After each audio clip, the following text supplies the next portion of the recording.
Mangwana ni Malelepo Vukenjani, Kleklas Vadave Africa. Welcome to Africa Good Morning, the news and current affairs show that remains your portal into Africa's most potent stories.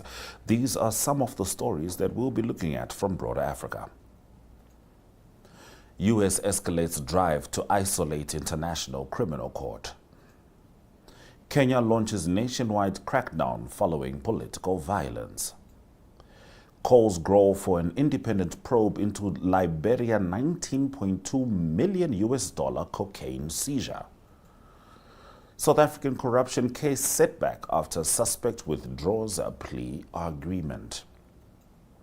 DStv 285, GOtv 25, oneup2.com, Network Media Hub, and NTV Afrika.my.na. That is where you can watch the show. My name is Ashwin Berry. Top stories shortly.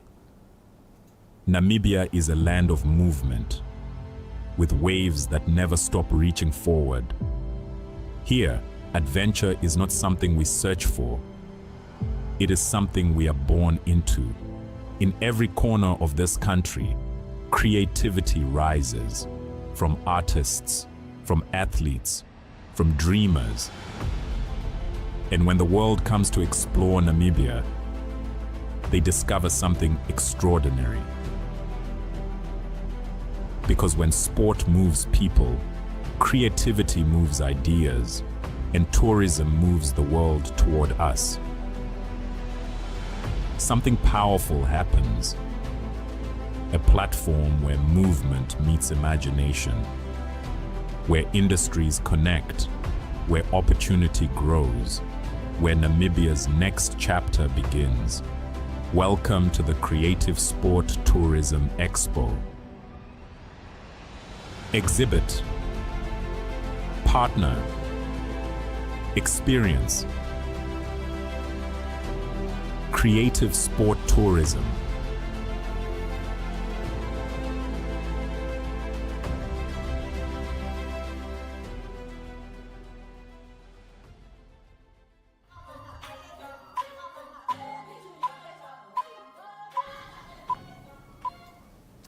All right, this is Africa Good Morning. Let's get into our top stories.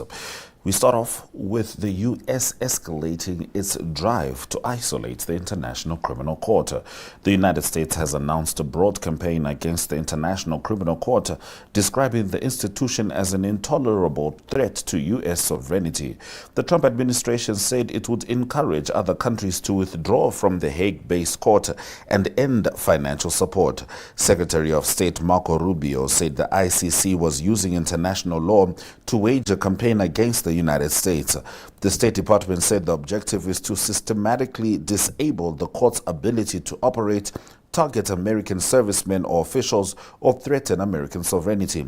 Washington previously imposed asset freezes and travel bans on ICC officials following the arrest warrant issued for Israeli Prime Minister Benjamin Netanyahu over the war in Gaza. The United States maintains the ICC has no jurisdiction over Americans because it never ratified the Rome Statute. 3 ICC judges sanctioned by the Trump administration filed a lawsuit in June challenging those measures. Burundi and the Philippines have withdrawn from the court, while Burkina Faso, Mali, and Niger have begun withdrawal procedures. South Africa and the Gambia announced withdrawals but later remained members. The United States, Russia, and Israel signed but never ratified the Rome Statute, while China and India never signed. Here is United States Senator Marco Rubio. For 250 years, Americans have governed ourselves as a free and sovereign people. We choose our own leaders, we determine our own laws, and when we're accused of a crime, we stand for judgment before a jury of our own peers. This is the essential and indispensable feature of our form of government. It is the foundation of our shared way of life. But today, powerful people in faraway places want to take that away from us. They believe that they should be in charge of your laws, of your country, your life, and they don't care whether or not you agree. Halfway across the world, there's an institution that calls itself the International Criminal Court. Maybe you've heard of it, maybe you haven't. But chances are you don't know the names of its judges, of its prosecutors, or its president. And you shouldn't have to. But as we speak, the ICC and its friends are waging a war against our country, not with bullets or missiles, but with statutes and compacts and the force of so-called international law. When the ICC was born 24 years ago, they told us that it was merely a narrow backstop, a global court that would step in to prosecute only the gravest offenses, things like genocide and war crimes, and only when a nation's courts were unable to prosecute them on their own. But the truth is, it was something far more radical and extreme. It was a global tribunal staffed by unelected globalist bureaucrats who claim their power is almost unlimited. The danger of this global court has only continued to grow. Today, it threatens every aspect of our political and legal system. Border Patrol agents removing violent criminals from our country, American Marines risking their lives to defend our homeland, prosecutors working to dismantle terrorist plots to attack and kill Americans. If we stand idle, all of them would be at the mercy of foreign judges thousands of miles away, facing the constant risk of prosecution and even imprisonment for the so-called crime of defending their own country. The American people never agreed to any of this, and they never will. Read the words of our Declaration of Independence. We fought a revolution against a foreign power transporting us beyond seas to be tried for pretended offenses. Independence is our birthright. We will never let foreign bureaucrats take that away from us. This administration will not sit by as the ICC and its allies seek to threaten our people. If they believe they can deprive us of our sovereignty, we will teach them the full meaning of American resolve. All right, let's move on to Kenya, where Interior Cabinet Secretary Kipchumba Murkomen has confirmed the arrest of 20 people following weekend violence in Kisumu and Nyahururu, and ordered a nationwide intelligence-led operation targeting organized criminal gangs and their financiers. Murkomen directed the Inspector General of Police to pursue armed gangs, accomplices and sponsors, saying the government would not tolerate political violence, goonism or ethnic incitement. He said the National Police Service had arrested 20 suspects in connection with the violence, which claimed lives and destroyed property while investigations continue. Murkomen also urged the judiciary to ensure those arraigned face the full force of the law. He warned politicians against mobilizing, financing, or protecting criminal gangs and called on leaders to avoid inflammatory statements. In Kisumu, security agencies have detained 200 youths for screening and are preparing to arraign 8 key suspects linked to Sunday's deadly violence outside St. Stephen's ACK Cathedral in Milimani. Kisumu Governor Anyang' Nyong'o described the incident as organized criminal violence. Now we swing over to Liberia, where Alternative National Congress political leader Alexander B. Cummings has intensified criticism of the Unity Party administration over its handling of Liberia's $19.2 million cocaine seizure, accusing the government of conducting a slow and secretive investigation. Speaking in Monrovia, Cummings questioned why more than a month after the June 8 interception at Roberts International Airport, there were still no definitive answers on who financed the shipment, how it entered the country, or who organized the operation. While acknowledging several arrests, he argued investigators were concentrating on lower-level suspects instead of those who financed, facilitated, or protected the shipment. Cummings questioned how such a large consignment could enter Liberia without the knowledge of people in authority. He called for an independent investigation with the international technical assistance, urging cooperation with the Mano River Union and ECOWAS. He also raised questions surrounding Michael Brown, known as U.S. Marshal, following testimony before the Liberian Senate. Cummings criticized what he described as selective enforcement of anti-drug laws and warned that drug trafficking fuels corruption, weakens institutions, discourages investment, and threatens national security. Now we swing over to South Africa, where prosecutors have suffered a setback after businessman Vusimusi Matlala withdrew from a plea agreement linked to an ongoing police corruption investigation. Matlala pulled out after a court recommended a 12-year prison sentence instead of the agreed 8 years. He had pleaded guilty on corruption, fraud, and money laundering charges, relating to allegations that he bribed senior police officials to secure a 360 million rand tender for his health company Medicare 24 in 2024.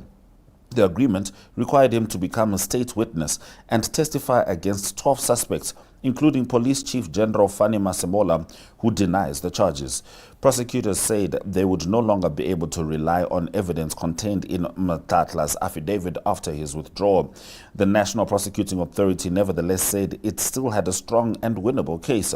The Democratic Alliance had criticized the original plea agreement, describing it as a betrayal of accountability. The matter returns to court on 11 September. And now, as we cap off our top stories, we're going to get a recap from Talent Gore as she talks about the Constitutional Amendment Bill number 3 being signed by the President of Zimbabwe. President Emmerson Mnangagwa signed into law constitutional amendments extending presidential term from 5 years to 7 years, allowing him to remain in office until 2030 and abolishing the direct popular election of the president in favor of a vote by parliament. Both houses of parliament, which is the Senate and the National Assembly, were dominated by the ruling ZANU-PF party and its proxies, and they approved the bill late last month. Mnangagwa's assent to the Constitution of Zimbabwe Amendment Act number 3, 2026, published as Act number 6 of 2026, was announced in a special government gazette on Tuesday. The National Assembly voted 226 to 41 on June 30 to accept the changes proposed by the Senate, which had passed the bill by 75 votes to 4 on June 24. The new Section 92 does away with direct presidential elections introduced in 1987, replacing them with election by MPs and senators sitting jointly after every general election or whenever a vacancy arises. A candidate needs more than half of the valid vote cast by lawmakers to win, with a runoff between the top two candidates if no one secures a majority in the first round. The Zimbabwe Electoral Commission, who administer the process, and a person elected president must give up their seat in parliament, and any vacancy in the presidency must be filled within 30 days, during which no law introducing substantive policy changes may be passed. So just last Tuesday, President Emmerson Mnangagwa signed into law the Constitution Amendment Bill number 3, which had gone for months in debate in Parliament, and also Constitution. This is the first time that the Constitution has been changed, especially in regards to presidential limits from 5 years to 7 years. Well, this is the first time since 1987 this act has been changed. So right now, it is no longer a Constitutional Amendment Bill number 3, but rather a Constitution Amendment Act. It has now been passed and it is now in Parliament. And just on Sunday, President Emmerson Mnangagwa had an exclusive interview with state media editors, where he explained why it was necessary for the government of Zimbabwe to pass this into law. And he said that he expected Zimbabweans in general to be in favor of the Constitution Amendment Bill number 3, which is now a Constitution Amendment Act. So he said that he expected Zimbabweans to be in favor of this new law. So yes, that is all for now. And it seems like most people, those within the ruling party, they are quite happy with this Constitution Amendment Act now, but those opposition politicians, they are not quite happy with. All right, those have been our top stories on Africa Good Morning. We're going to have a look at the weather before we return with more news from Africa.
Business First Africa is a forward-looking business show that goes beyond balance sheets to capture how Africans are building, creating, and living. Afrotech explores innovation, AI, and digital systems shaping the continent's economies.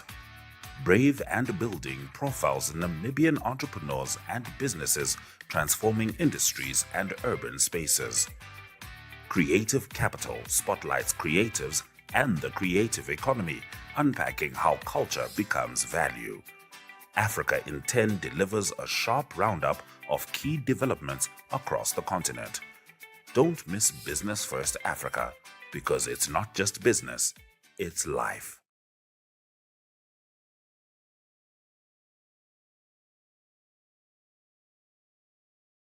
Aitsa is 'n echt Namibiese inisiatief.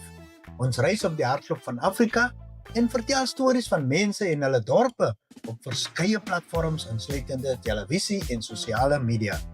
Dit is joune, syne, julle en ook almal van hulle aan die ander kant van ons grense sinne. En dit maak Aitsa 'n lekker ding. Kyk Aitsa maande om 18:30 op NTV, 102.com, as ook op Netwerk Media Hub en NTV Afrikaans se YouTube kanale. Volg ons op Facebook of besoek ons webwerf by aitsafrika.com.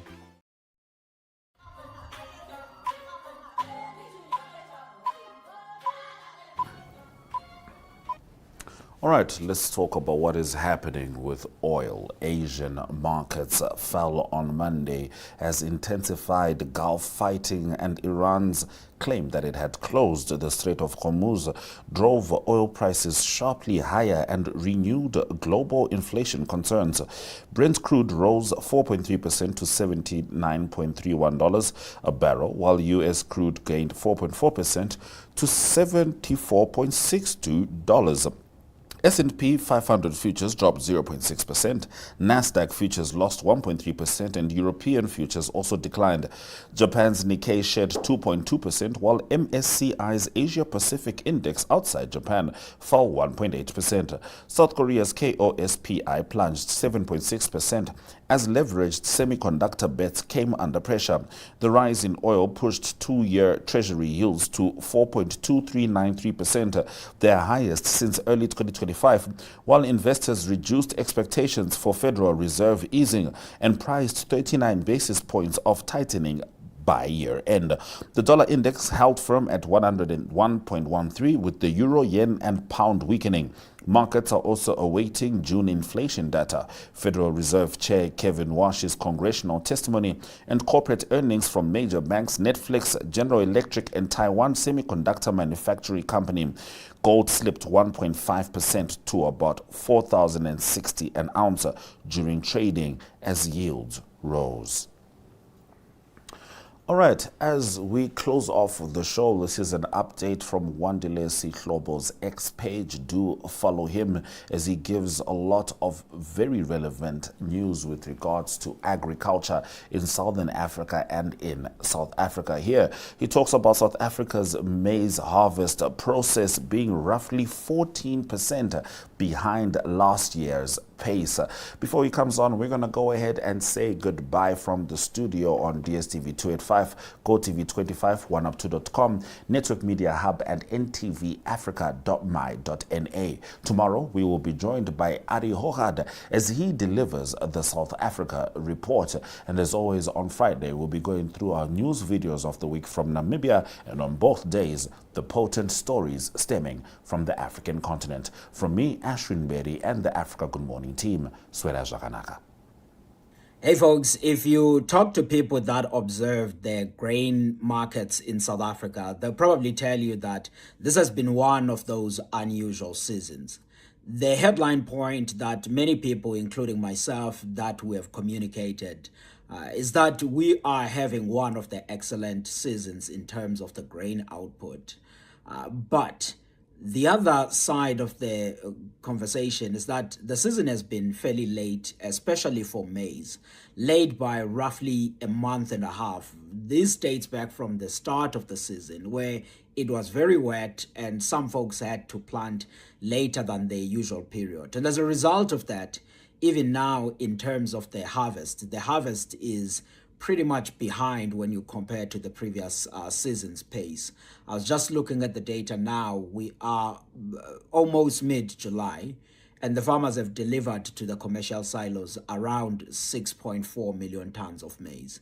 And remember, the maize harvest for the year is expected to be around 17.3 million tons. So there's still a lot of grain that needs to be delivered to commercial silos. And of course, not all grain go to these silos. Some is on their on-farm storage. But the point is that we're still fairly behind. When you look at this and you compare to last year, we are roughly 14% behind those deliveries. And consider the fact that this year we also expecting the biggest maize crop on record, which is that 17.3 million tons. The key point then here is that we will probably see this harvest continuing all the way to the beginning of September, which then can be slightly tricky because mid-October we're supposed to be starting the new season. So these are all of the things that we are all watching.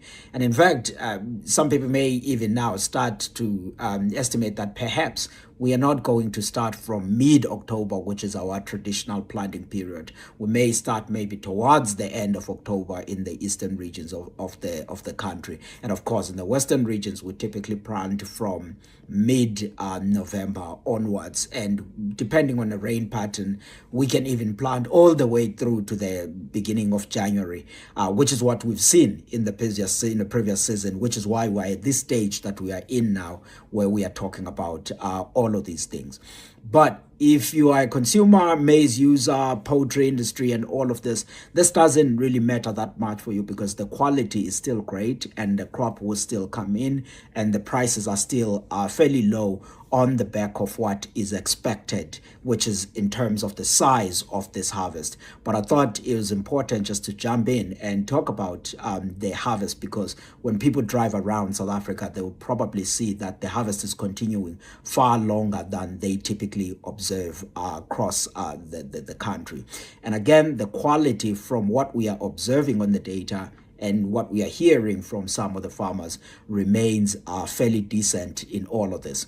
So in the coming weeks, as the harvest progresses, we'll probably be jumping in and I'll be posting some of the numbers as to what really is happening in the fields. But for now, the activity seems fairly below the pace that we saw last year.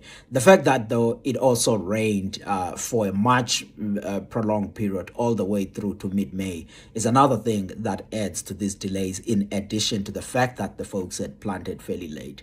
Those rains, now that at least they haven't done much damage on the quality of the crop so far, they've helped in improving the soil moisture, which is excellent for the start of the new season, which will be a tougher year given that there's all of these reports of El Nino, which I've written about. And if you haven't read what I've written about this, I've posted it in my Substack, which is in the bio in all my social platforms.